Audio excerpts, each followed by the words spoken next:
Jessica Bloom stood in the bathroom of the restaurant, staring at her reflection in the mirror. Her hand trembled as she touched the concealer covering the bruise on her jaw. The one she'd told herself came from walking into a cabinet door in the dark. The woman staring back at her could have been her mother 20 years ago. Same haunted eyes, same practiced smile, same elaborate excuses. Through the bathroom door, she could hear Ryle's voice, charming and apologetic, explaining to the waiter why his fiancée had suddenly felt ill. The same voice that had whispered, "I love you," an hour before, pushing her against the wall. Jessica closed her eyes and saw herself at 8 years old, watching her mother apply makeup to hide a black eye before a school event. Heard her own child voice asking, "Why doesn't Daddy say sorry?" Her mother's answer echoed across the years. "He does, baby. He always does. And he means it every time." That's when Jessica understood. She was her mother. And if she didn't leave now, she'd spend the rest of her life teaching her future children that love was supposed to hurt. Jessica's hands were covered in soil as she arranged succulents in the window display of her flower shop. Bloom again. It was barely 6 a.m., but she'd already been working for 2 hours. Sleep was difficult these days, had been since her mother's funeral 3 months ago. The bell above the door chimed. "We're not open yet." Jessica turned and froze. A man stood in the doorway, blood seeping through a makeshift bandage wrapped around his hand. He was tall, broad-shouldered, with kind eyes that looked exhausted. "I'm sorry," he said quickly. "I know you're closed, but I cut myself pretty badly at the construction site next door, and the hospital is 20 minutes away. Do you have a first aid kit?" Jessica was already moving, grabbing the kit she kept under the counter. "Sit down. Let me see." He complied, watching as she carefully unwrapped the blood-soaked cloth. The gash across his palm was deep but clean. "You need stitches," Jessica said, her voice steady despite the severity of the wound. Growing up in a house where injuries were common had taught her to stay calm in medical situations. "I figured." He winced as she applied pressure. "I'm Atlas, by the way, Atlas Corrigan." "Jessica Bloom." She met his eyes briefly before focusing on his hand. "What were you doing that caused this?" "Grabbing broken glass without gloves." "Rookie mistake." His smile was self-deprecating. "I'm the foreman on the renovation next door. Should know better." As Jessica cleaned and bandaged his wound properly, she noticed things about him. The calluses on his hands that spoke of years of hard work. The faded tattoo on his forearm. Coordinates, she realized. The way he watched her with a mixture of gratitude and something else. Recognition, maybe. "You're good at this," Atlas said quietly. "Practice." The word came out more bitter than she'd intended. Atlas was quiet for a moment. "Your shop is beautiful. You did all these arrangements?" Jessica nodded, feeling a flush of pride. Bloom again was hers. The one thing she'd built from nothing after her mother's death. Every flower, every display, every carefully chosen succulent represented her escape from the past. Her determination to grow something beautiful from painful soil. "They're incredible." Atlas's voice was sincere. "You have a real gift." Something in his tone made Jessica look up. Their eyes met, and she felt a jolt of connection. The kind that terrified her because it felt too intense, too fast. The moment shattered when Atlas's phone rang. "I have to go," he said reluctantly, standing carefully. "But thank you. You might have saved my hand." "Go to the ER anyway," Jessica insisted. "Get it properly looked at." "I will." He paused at the door. "Can I come back? To thank you properly?" Jessica's instincts screamed warnings. She'd sworn off men after watching her father destroy her mother piece by piece. After burying a woman who'd loved the wrong person for 30 years. "The shop is open until 6, she found herself saying. Atlas's smile transformed his face. "I'll see you soon, Jessica Bloom."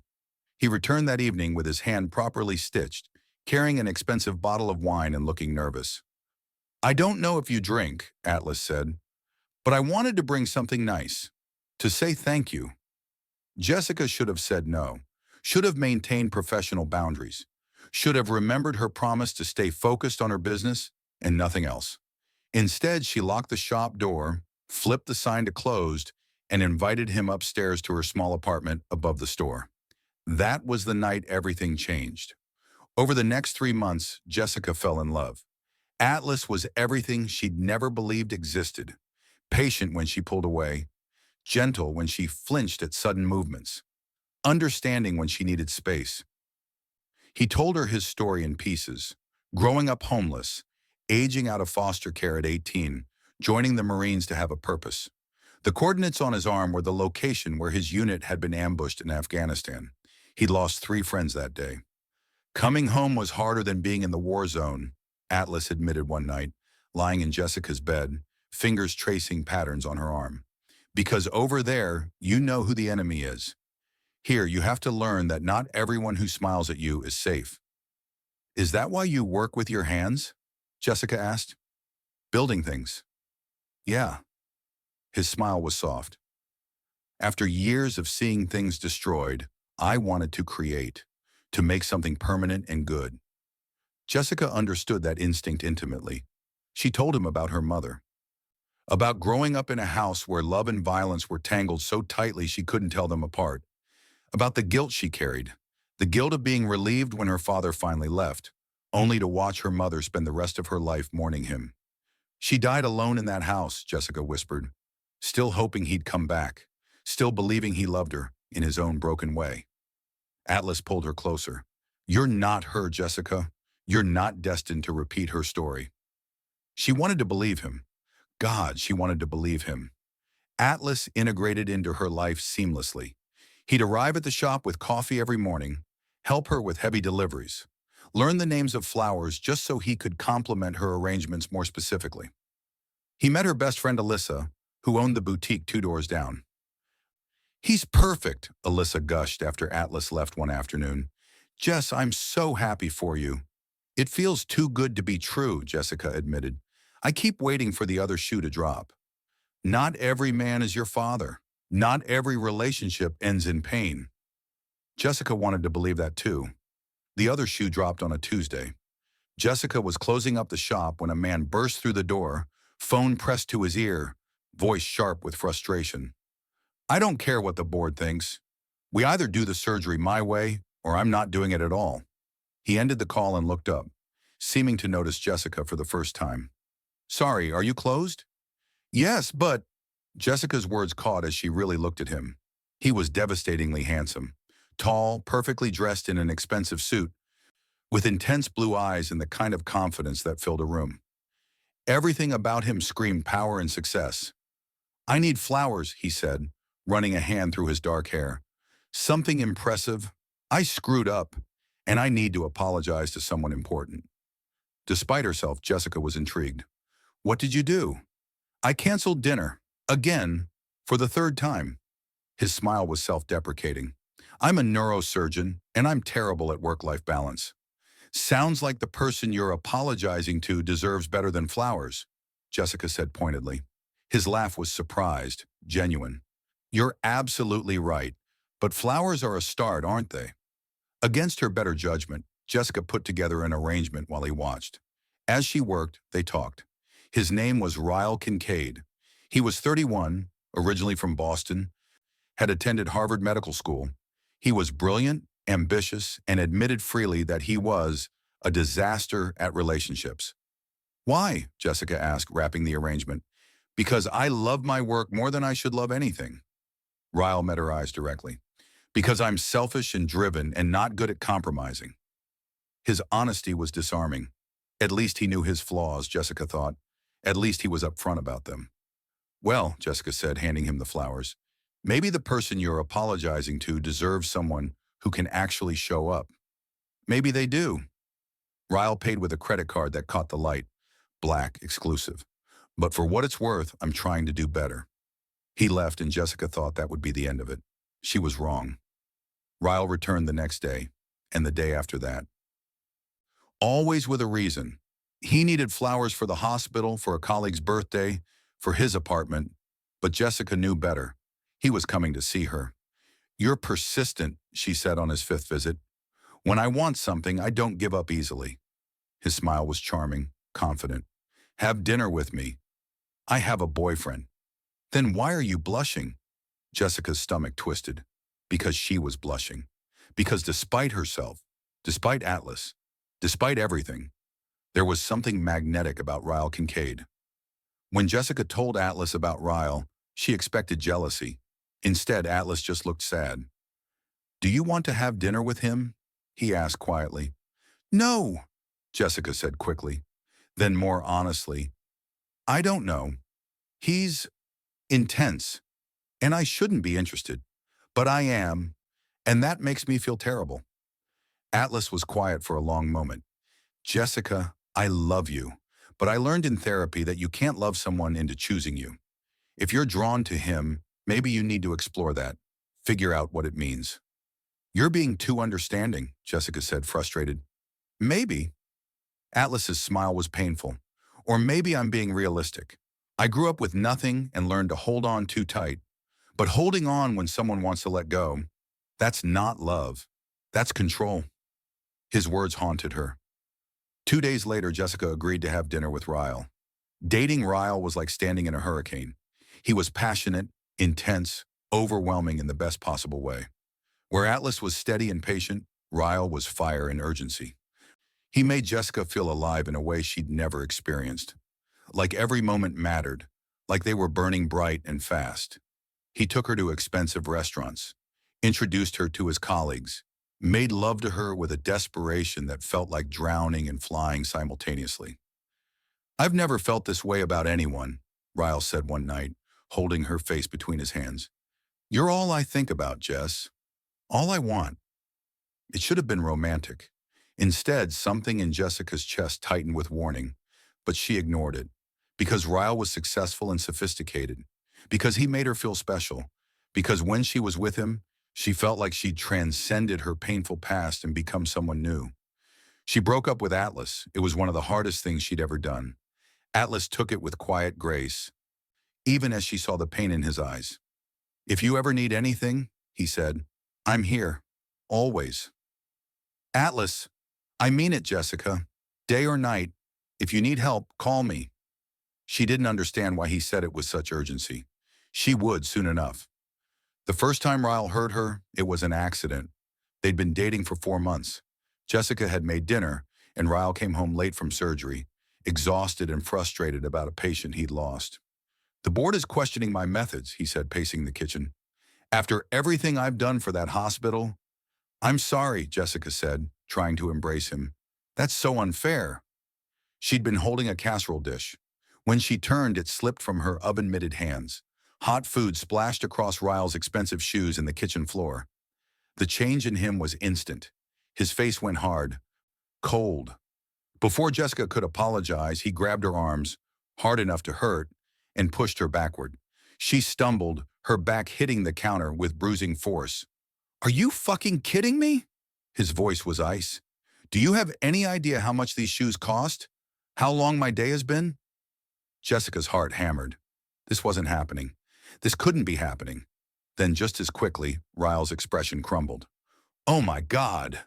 He released her, stepping back like she'd burned him. "Jess, I'm so sorry. I didn't mean... The patient today was a kid, and I couldn't save her. And I just..." His voice broke. "I'm so sorry." He dropped to his knees, wrapping his arms around her waist, pressing his face against her stomach. He was crying. Jessica stood frozen, her body screaming at her to run, while her heart broke for his obvious anguish. "It's okay," she heard herself say, even as bruises formed on her arms. "You're exhausted. It was an accident." Ryle looked up at her with devastated eyes. "I would never hurt you on purpose. You know that, right?" "I know," Jessica whispered. But a voice in the back of her head, her mother's voice maybe, or her own, whispered, "That's what he said too. Every single time." The second time happened 3 weeks later. Jessica had been texting with Atlas about the renovation next door. Purely professional messages about construction noise and delivery schedules. But when Ryle saw Atlas's name on her phone, something in him snapped. "You're still talking to him?" Ryle's voice was dangerous quiet. "It's just about the shop." "Bullshit." He grabbed her phone from her hands. "You told me it was over. You promised." "It is over. Ryle, these are just work messages." He threw her phone across the room. It shattered against the wall. Jessica flinched and Ryle saw it. His expression shifted from rage to anguish in seconds. I'm sorry. God, Jess, I'm sorry. I love you so much. And the thought of you with him, he pulled her close, too tight, his hands in her hair. Promise me you won't talk to him again. Promise me you're mine. I promise, Jessica whispered, because his grip was painful and his eyes were wild. That night, Ryle made love to her with desperate intensity, whispering apologies and declarations of love. And Jessica lay awake afterward, her mind playing an endless loop. This is temporary. The stress will pass. He loves me. This isn't who he really is. All the things her mother used to say. The third time was different. They'd gotten engaged. Ryle had proposed with a diamond so large it felt heavy on Jessica's hand. They'd announced it to his family, planned a wedding, started looking at houses. Jessica had convinced herself she'd overreacted before, that every couple had rough patches, that Ryle's intensity came from passion, not danger. Then came the night that shattered every illusion. They were at a fundraiser gala for the hospital. Jessica wore a dress Ryle had chosen, expensive, elegant, slightly more revealing than she was comfortable with. Atlas was there. He was a donor, funding a new pediatric wing. Jessica hadn't known he'd be there.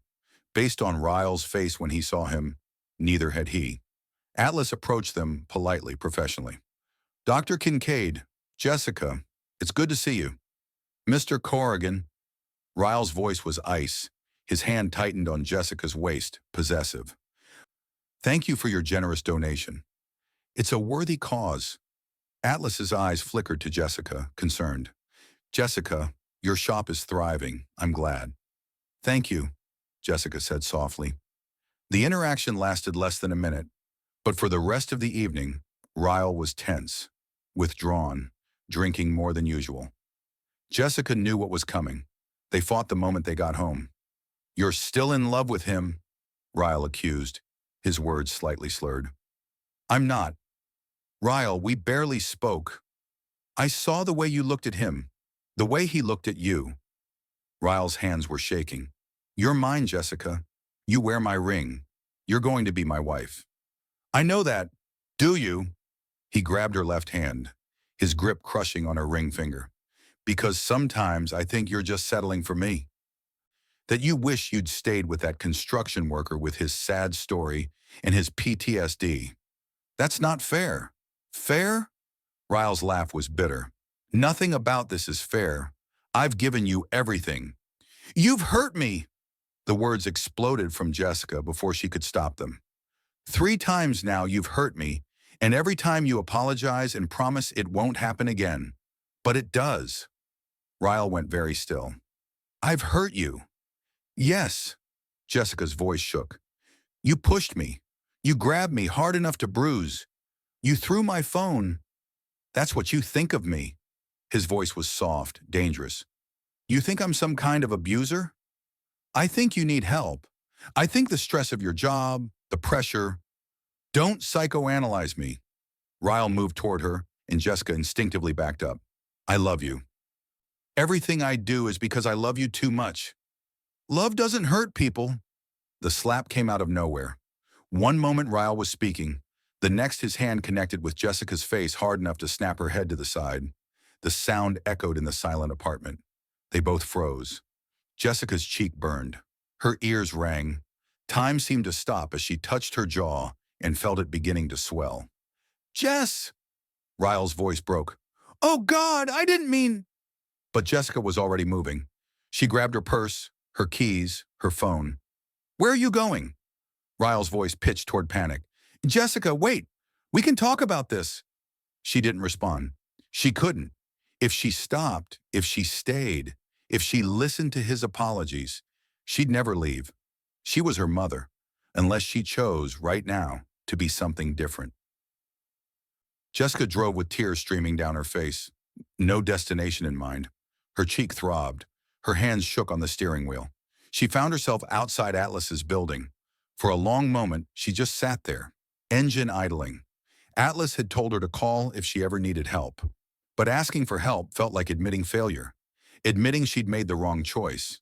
admitting she'd ignored every red flag because Ryle made her feel special. Her phone rang. Ryle. She didn't answer. It rang again. Again. 17 missed calls. Then a text. Please come home. I love you. I'll do better. I'll get help. Please, Jess, don't leave me. The words were so familiar they hurt. Different voice, same script. Her father had said those exact words to her mother. Probably said them the night before he'd put her mother in the hospital with 3 broken ribs. Jessica got out of the car. Atlas opened his door on the first knock, took one look at her face, and pulled her inside without a word. Don't say anything, Jessica said through her tears. Don't say you told me so. Don't say you knew this would happen. Just don't. Okay. Atlas guided her to his couch, disappeared into the bathroom, and returned with ice wrapped in a towel. For your face. Jessica pressed it against her jaw, wincing. They sat in silence for several minutes. Do you love him? Atlas finally asked. I don't know. Jessica's voice was small. I thought I did, but I think maybe I love the idea of him. The successful doctor who chose me. The man who made me feel like I'd escaped my past. And now? Now I realize I can't escape my past by becoming someone else. I can only escape it by choosing differently than my mother did. Jessica looked at Atlas, this man who'd loved her patiently, who'd let her go without bitterness, who'd told her she could call him. She stayed, every time, until it killed her. You're not her, Atlas said gently. I almost was. The truth of it hit Jessica like a physical blow. If tonight hadn't happened, I would have married him, would have spent years making excuses, would have maybe had children who grew up watching their father hurt their mother, just like I did. But tonight did happen, Atlas said. And you left. I left, Jessica repeated, and the words felt like a revelation. I chose myself. I broke the cycle. Atlas reached out slowly, telegraphing the movement, and took her hand. I'm proud of you. That took more courage than you know. Over the next week, Jessica filed a police report, got a restraining order, moved her belongings out of Ryle's apartment while he was at work, changed her locks, her phone number, her routines. Ryle tried everything. Flowers delivered to the shop, letters pushed under her door, his mother calling, begging Jessica to reconsider, insisting it was a one-time mistake and that marriage is about forgiveness. It's not about forgiveness, Jessica told Mrs. Kincaid firmly. It's about safety. Your son needs professional help, and I need to not be hurt again. She blocked Ryle's family, blocked his friends, built a wall of protection around herself, and she went to therapy. Breaking generational trauma isn't just about leaving, her therapist explained. It's about understanding why you stayed as long as you did, why the warning signs didn't feel like warnings. Jessica did the work, the hard, painful work of examining her childhood, of recognizing how watching her father hurt her mother had warped her understanding of love, how she'd learned that intensity meant passion, that jealousy meant caring, that anger followed by apology was normal. Your mother stayed because she believed love was supposed to hurt, the therapist said. What do you believe? Jessica thought about Atlas, about how safe she'd felt with him, how boring it had seemed compared to Ryle's intensity. I think I confused chaos with love, Jessica admitted. Real love, the kind Atlas showed me, felt too easy, too calm. So I chose the hurricane instead.